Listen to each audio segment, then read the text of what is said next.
Hi, this is Sharon from Design by Sharon Lee, and I wanted to show you this uh, journal. I want to call it a Keepsake Treasure Journal because it's beautiful, and I just don't like calling it a junk journal. So this is called Peacock and Flower Journal, only because I found a beautiful peacock metal piece and metal flowers to put on this beautiful cloth book with the lace spine. The book is a Reader's Digest, believe it or not, but I have put my own signatures in it. I did not alter this book. I just found that this 5 by 7 pages that I did would fit in this book. Now, I didn't really want to stuff this book, but I guess I did. And so what I want to do with this, what I did with this was to give it a closure. Now this book is sold, but I do like to have a video of what I've done. So I like to put it on YouTube. I do custom orders. So someone asked me if I did, and I do custom orders. But I did put a closure on this. This closure can come off. I just put one of those Tim Holtz clasps on it. It's just a ribbon, just a bow made out of lace, and it can come off just like that. And but it's pretty chunky. And if the person who bought the book wants it to be tighter, I'm going to give her that option to have that tie on there. Now, as I said, this is a cloth-covered book, and I wasn't planning on making a theme out of it, and so it really isn't a theme, but I did put some peacock stuff throughout. There's a peacock feather there. Now let's see if I can. I'm doing this with my yeah, with my laptop. This these slide out this way, and it's a couple of postcards and just a little envelope here. As you can see, I'm not going to pull them all the way out because this is a big book. I used some haberdashery book paper from um, Hobby Lobby. And what I did with this is I did the, it's called, let's say Kathy Orta, but I'm not sure if that's who it was. She did a copyright on a way she did it, but this isn't her way, but it's sort of her way, is that I put in 8 pages like this. And it folded and it went onto a 1/2 inch binder, spine binder, whatever. And so I have 8 of these kinds of pages, and there is a pocket, and in that pocket is a just a card, a craft card that I put an edge on, and if she wants to write on that, she can, or she can put pictures, or whatever she wants to do with it.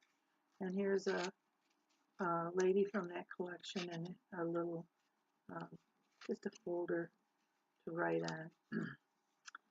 And here is a page, and I put some lace on it.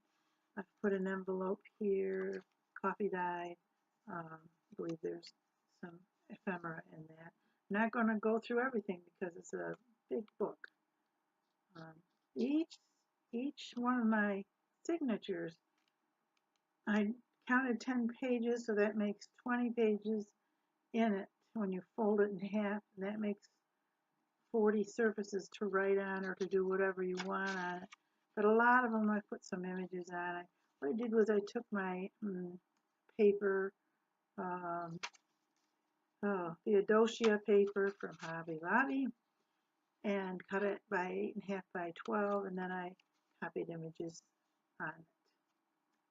So if that's what you'll see, and some coffee dye paper, and some journal paper, and a little tuck spot here,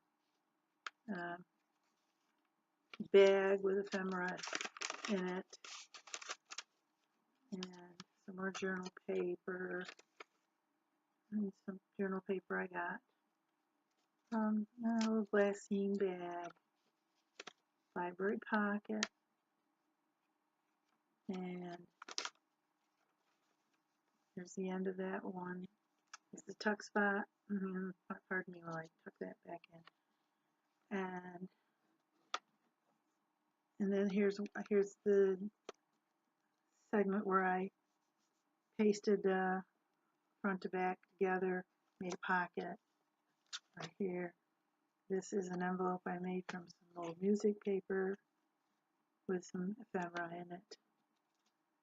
This is an old book sheet that I found. This is a cutout from that haberdashery. And here's some,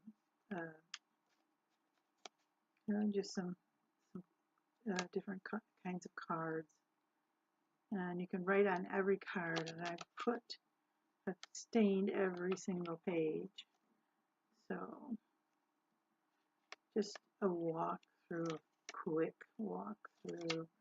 I don't know if there's anything all that.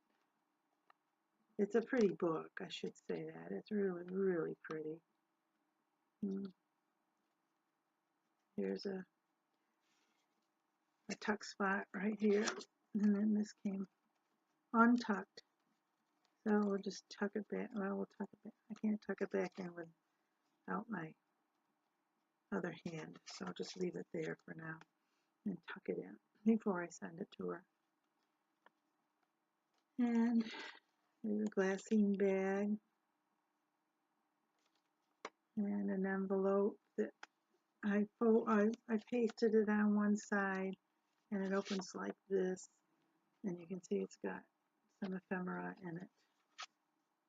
I try to leave as much writing space as I can if you want to write she wants to write in here. So I put a lot of journal space in here.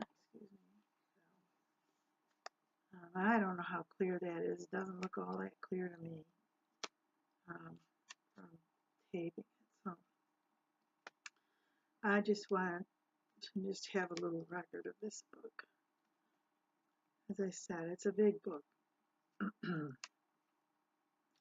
Here's an envelope with some ephemera in it. And there's an old letter from 1910 in there that I have. It's about a railroad, but it's old. And here's an envelope from that letter with a 2-cent stamp. Can you believe that? Of course, they didn't earn as much as we earn now. And here's haberdashery. I love that chair, and I made a tuck spot out of that chair and put some postcards in behind it. So you see that I take it out, it's the chair. All right.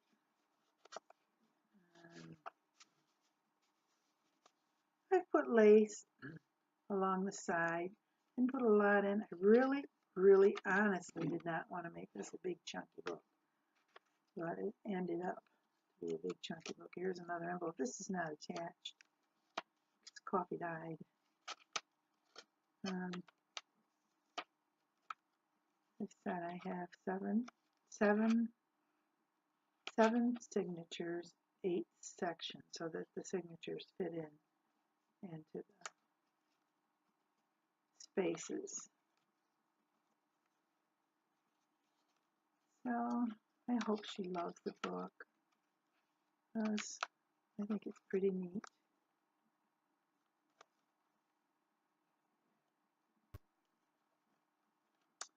So that's my quick walkthrough of this pretty book. And I put some black lace here, a little peacock.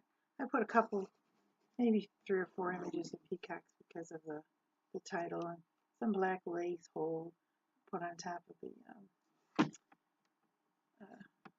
paper clips. But when I looked at it after I got it all done, I thought, that looks like a mohawk cut. I guess I could move those around, but it's like a mohawk cut. But here's that beautiful book called um, Peacock and Flowers, and I just love it, and I hope she does too. So thanks for watching, and have a great day, and God bless you in this turbulent world today. Okay. I have to always move this over.